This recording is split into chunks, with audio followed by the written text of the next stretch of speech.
നമ്മളൊക്കെ ഈ ചൂട് കാലത്ത് നമ്മളെ ഒന്ന് തണുപ്പിക്കാൻ പറ്റുന്ന രുചിയും തണുപ്പും ഉള്ള ഒരു ഡ്രിങ്കൊക്കെ അന്വേഷിച്ച് നടക്കാറുണ്ടല്ലോ. നമ്മുടെ വീട്ടിലൊക്കെ എപ്പോഴും ഉണ്ടാകുന്ന ഇൻഗ്രീഡിയൻസ് വെച്ചിട്ട് നമുക്ക് പെട്ടെന്ന് തന്നെ അതുപോലത്തെ ഒരു ഡ്രിങ്ക് ഉണ്ടാക്കാൻ നോക്കിയാലോ. ആദ്യം തന്നെ നമുക്ക് കുറച്ച് ബേസിൽ സീഡ് അല്ലെങ്കിൽ സബ്ജ സീഡ്സ് അത് കുറച്ച് വെള്ളത്തിൽ അല്ലെങ്കിൽ പാലിൽ, ഞാനിപ്പോൾ ഒരു ഹാഫ് കപ്പ് വെള്ളത്തിൽ ഒരു 2 സ്പൂൺ ബേസിൽ സീഡ് എടുത്തിട്ട് അത് സോക്ക് ചെയ്യാനായിട്ട് വെക്കുകയാണ്. ഏതൊരു സമ്മർ ഡ്രിങ്ക് ഉണ്ടാക്കാനും അതിൽ സബ്ജ സീഡ്സ് ആഡ് ചെയ്യുവാണെങ്കിൽ നല്ലതായിരിക്കും. നമ്മുടെ ചൂടിന്, ബോഡിയിലുള്ള ചൂടിനൊക്കെ കുറയ്ക്കാനായിട്ട് സബ്ജ സീഡ്സ് കുറേ ഹെൽപ്പ് ചെയ്യും. പിന്നെ സബ്ജ സീഡ്സ് നമ്മൾ ഡയറക്റ്റ്ലി എന്തിലായാലും ഇട്ട് കൊടുക്കരുത്. കുറച്ച് നേരം ഒന്ന് സോക്ക് ചെയ്യാനായിട്ട് വെക്കണം. ഒരു 10 to 20 മിനിറ്റ്സ് മതിയാവും നമ്മളത് സോക്ക് ചെയ്യാനായിട്ട്. വെള്ളത്തിലോ പാലിലോ എന്താണെന്ന് വെച്ചാൽ അതിലിട്ട് വെക്കണം. ഇതൊക്കെ എല്ലാവർക്കും അറിയുന്നതായിരിക്കും. എന്നാലും അറിയാത്തവർ ആരെങ്കിലും ഉണ്ടെങ്കിൽ അവർക്ക് വേണ്ടി ഞാൻ ജസ്റ്റ് പറഞ്ഞതേ ഉള്ളൂ. സോക്ക് ചെയ്യാനായിട്ട് വെക്കുമ്പോൾ ഒരു നുള്ളു ഉപ്പും ഒരു 1/4 സ്പൂൺ പഞ്ചസാരയും കൂടി ഇടുവാണെങ്കിൽ കുറച്ചുകൂടി ടേസ്റ്റ് കൂടും. നമുക്ക് വേണ്ടത് ഒരു ഹാഫ് കപ്പ് വെർമിസെലിയാണ്. നമ്മുടെ സേമിയോ എന്നൊക്കെ പറയുന്നത് നമ്മൾ നോർമൽ ആയിട്ടുള്ള സേമിയാണ്. അങ്ങനെ അധികം തിന്നായിട്ടുള്ളതല്ല, നോർമൽ ആയിട്ടുള്ള ഒരു സേമിയോ ഒരു ഹാഫ് കപ്പ് വേണം കേട്ടോ.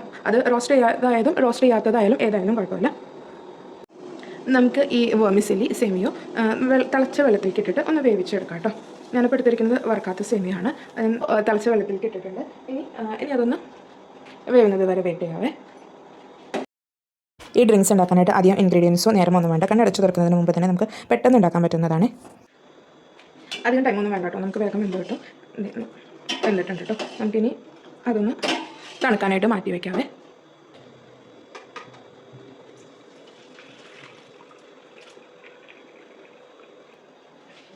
നമുക്കൊന്ന് കുറച്ച് തണുത്ത വെള്ളമൊക്കെ വെച്ചിട്ട് ഒന്ന് കഴുകിയെടുക്കാവേ. കുറച്ച് ഐസ് വാട്ടർ വെച്ച് കൊടുക്കാം. ഇനി നമുക്ക് ഒരു ഹാഫ് കപ്പ് പാലോ അല്ലെങ്കിൽ വെള്ളമോ അതിലേക്ക് നമുക്കൊരു 3 ടേബിൾ സ്പൂൺ കസ്റ്റാർഡ് പൗഡർ ഇട്ട് കൊടുക്കാം കേട്ടോ. കസ്റ്റാർഡ് പൗഡർ ഇല്ല എന്നുണ്ടെങ്കിൽ നിങ്ങൾക്ക് കോൺഫ്ലോർ ആയാലും ഇട്ട് കൊടുക്കാം. എന്നിട്ട് ഇതൊന്ന് മിക്സ് ചെയ്ത് നമുക്ക് മാറ്റി വയ്ക്കാവേ.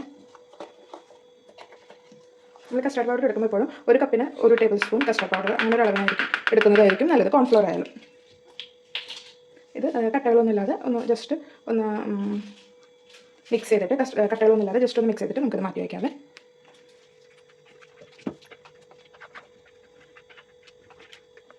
ഇനി ഒരു 3 കപ്പ് പാൽ വേണം. 3 കപ്പ് എന്ന് പറയുമ്പോൾ 3/4 ലിറ്റർ പാല് വേണം. അതിന് മുമ്പ് ഞാൻ ഒരിത്തിരി വെള്ളം ഞാൻ പാനിലേക്ക് ഇങ്ങനെ ഒഴിച്ച് കൊടുക്കുന്നുണ്ട്. ഒരു 1/4 ഗ്ലാസ്സിന് അത്ര വെള്ളം ഒഴിച്ച് കൊടുക്കുന്നുണ്ട്.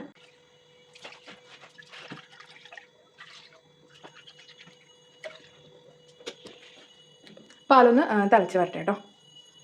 ഇനി നമുക്കിതിലേക്ക് ഒരു ഹാഫ് കപ്പ് പഞ്ചസാര ഇട്ട് കൊടുക്കാം കേട്ടോ. തിളക്കാറായിട്ടാണ് നമുക്ക് ഇതിലേക്ക് ഒരു ഹാഫ് കപ്പ് പഞ്ചസാര ഇട്ട് കൊടുക്കാം. ഇതൊരു ഭയങ്കര മധുരം ഉണ്ടാവില്ല. നിങ്ങൾക്ക് പിന്നെ മധുരം കൂടുതൽ വേണമെന്നുണ്ടെങ്കിൽ മധുരത്തിൻ്റെ അളവ് കൂട്ടിയാലും കൊടുക്കാം. പാൽ ഇങ്ങനെ തിളയ്ക്കാനായിട്ട് ചെറിയ ചെറിയ ബബിൾസ് ആയിട്ട് വരുന്നുണ്ട്. അപ്പോൾ നമ്മൾ നേരത്തെ മാറ്റി വെച്ച കസ്റ്റാർഡിൻ്റെ മിക്സ് ഉണ്ടല്ലോ, അത് നമുക്ക് ഇതിലേക്ക് ഇട്ട് കൊടുക്കാം. നമ്മൾ കസ്റ്റാർഡിൻ്റെ മിക്സ് ഇട്ട് കൊടുക്കുമ്പോൾ ഗ്യാസ് ലോ ഫ്ലെയിമിൽ വെച്ചിട്ട് ഇട്ട് കൊടുക്കാൻ നോക്കാം. അതുപോലെ തന്നെ നന്നായിട്ട് മിക്സ് ചെയ്തിട്ട് കസ്റ്റാർഡിൻ്റെ മിക്സ് നന്നായിട്ട് നമ്മൾ ഓൾറെഡി മിക്സ് ചെയ്ത് വെച്ചതാണെങ്കിലും ഇട്ട് കൊടുക്കുമ്പോൾ നന്നായിട്ട് മിക്സ് ചെയ്തിട്ട് ഇട്ട് കൊടുക്കുക. പിന്നെ നന്നായിട്ട് ഇളക്കി കൊടുക്കുക. അത് കഴിയുമ്പോൾ കൈവിടാതെ ഇങ്ങനെ ഇളക്കി കൊടുക്കുക, അല്ലെങ്കിൽ അങ്ങനെ അടിയിൽ പിടിക്കാനുള്ള ചാൻസ് ഉണ്ട്. അതുപോലെ തന്നെ ഒരു ഹാഫ് ടീസ്പൂൺ ഏലക്ക പൊടിച്ചത് അതും കൂടി ഇട്ട് കൊടുക്കുന്നുണ്ട്. അല്ലെങ്കിൽ നിങ്ങൾക്ക് വാനില എസൻസ് ഒരു ഹാഫ് ടീസ്പൂൺ ആയാലും ഇട്ട് കൊടുക്കാം. ഒരു 5 to 6 മിനിറ്റ്സ് നന്നായിട്ടൊന്ന് മിക്സ് ചെയ്ത് കൊടുക്കാവേ.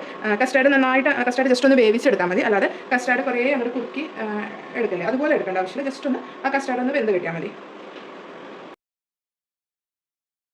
ഇപ്പോൾ ഞാൻ കസ്റ്റാർഡ് ഇട്ട് കൊടുത്തിട്ട് ഒരു 5 to 6 മിനിറ്റ്സ് ആയിട്ടുണ്ട്. ഈ സ്റ്റേജിൽ ഞാനത് ഓഫ് ചെയ്യാണ്. ഇത് ഇപ്പോൾ ഒരുതം കുറുകി വന്നിട്ടുണ്ട്. ഇത്രയും മതി. ഇതിൽ ഓഫ് ചെയ്തിട്ട് നമുക്കൊന്ന് തണുക്കാനായിട്ട് മാറ്റി വയ്ക്കാവേ. നിങ്ങൾക്ക് നിങ്ങളുടെ വീഡിയോ ഇഷ്ടമായെങ്കിൽ ലൈക്കും അതുപോലെ തന്നെ ചാനൽ സബ്സ്ക്രൈബും ചെയ്യണേ. കസ്റ്റാർഡ് ഇട്ടേക്കുന്ന കാരണം ഇത് ചൂടാറുമ്പോൾ കുറച്ചിങ്ങനെ കട്ടിയാവുള്ളൂ. അപ്പോൾ നമുക്ക് കുറച്ചും കൂടി വാട്ടറി ആയിട്ട് വേണമെന്നുണ്ടെങ്കിൽ തിളപ്പിച്ചാറ്റിയ പാൽ നമുക്ക് കുറച്ചും കൂടി ഇതിലേക്ക് ആഡ് ചെയ്ത് കൊടുക്കാം കേട്ടോ. അതുപോലെ തന്നെ ഷുഗർ ചെക്ക് ചെയ്തിട്ട് ഷുഗർ കുറവാണ്, മധുരം കുറവാണ് എന്ന് തോന്നുവാണെങ്കിൽ കുറച്ച് പഞ്ചസാര പൊടിച്ചിട്ടോ അല്ലെങ്കിൽ നമുക്ക് മിൽക്ക് മെയ്ഡായിട്ടോ ആഡ് ചെയ്ത് കൊടുക്കാമേ. ഇത് ഒന്ന് തണുക്കാനായിട്ട് മാറ്റി വയ്ക്കാം. തണുത്ത് കഴിഞ്ഞിട്ട് നമുക്ക് ഫ്രിഡ്ജിലേക്ക് ഒന്ന് തണുപ്പിച്ചെടുക്കാം. ചൂട് മാറി കഴിഞ്ഞിട്ട് ഫ്രിഡ്ജിലേക്ക് വെച്ചിട്ട് നമുക്കതൊന്ന് തണുപ്പിച്ചെടുക്കാം. കസ്റ്റാർഡ് മിക്സ് ഞാൻ കുറച്ച് നേരം ഫ്രിഡ്ജിൽ വെച്ചിട്ട് സെറ്റ് ചെയ്തെടുത്തിട്ടുണ്ട്. കുറച്ചിങ്ങനെ കട്ടിയാണ്.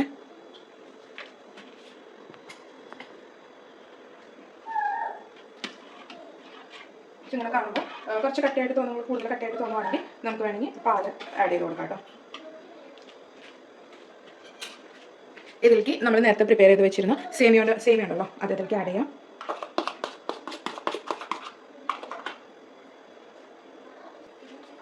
അതുപോലെ തന്നെ നമ്മൾ സോക്ക് ചെയ്യാനിട്ടിരുന്ന കസ്കസ് സബ്ജ സീഡ്സ് ഉണ്ടല്ലോ, അതും അതിലേക്ക് ആഡ് ചെയ്ത് കൊടുക്കാതെ.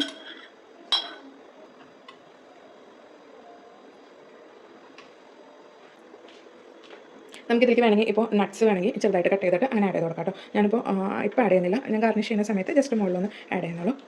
നമുക്ക് കുറച്ച് ഐസ് ക്യൂബ്സും കൂടി ആഡ് ചെയ്ത് കൊടുക്കാം.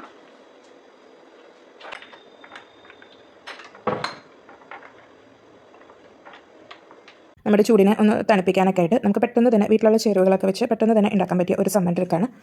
എല്ലാവരുടെ വീട്ടിലും എപ്പോഴും കാണുന്നതാണ്. പാലും കസ്റ്റർഡ് പൗഡർ അല്ലെങ്കിൽ കോൺഫ്ലോർ നമ്മുടെ വീട്ടിൽ എപ്പോഴും ഉണ്ടാകുന്നതാണ്. അതുപോലെ തന്നെ സേമിയോ ഇതൊക്കെ വെച്ചിട്ട് നമുക്ക് പെട്ടെന്ന് തന്നെ ഉണ്ടാക്കാൻ പറ്റിയതാണ്. സബ്ജ സീഡ്സ് നമ്മുടെ വീട്ടിൽ ഉണ്ട് എന്നുണ്ടെങ്കിൽ ആഡ് ചെയ്ത് കൊടുക്കാം. അത് ആഡ് ചെയ്യുമ്പോൾ നമ്മുടെ ചൂടിനൊക്കെ ഒന്ന് തണുപ്പിക്കാൻ പറ്റിയ എഫക്റ്റ് ഉണ്ടാവും. സബ്ജ സീഡ്സ് ഇല്ല എന്നുണ്ടെങ്കിൽ ചിയ സീഡ് ഉണ്ടെങ്കിൽ അതായാലും ആഡ് ചെയ്ത് കൊടുത്താൽ മതി. പിന്നെ നട്ട്സൊക്കെ വേണമെങ്കിൽ നമ്മുടെ ഇഷ്ടത്തിനനുസരിച്ച് മിക്സ് ചെയ്ത് കൊടുക്കാം. നിങ്ങൾക്ക് ഷുഗർ ഒട്ടും വേണ്ട എന്നുണ്ടെങ്കിൽ ഷുഗർ അവോയ്ഡ് ചെയ്തിട്ട് അതിന് പകരമായിട്ട് ഡേറ്റ്സ് കുറച്ച് പാലിൽ അരച്ചിട്ട് അതിലേക്ക് ആഡ് ചെയ്ത് കൊടുത്താൽ മതി. എല്ലാവരും ഇത് വീട്ടിൽ ഒന്ന് ട്രൈ ചെയ്ത് നോക്കണേ.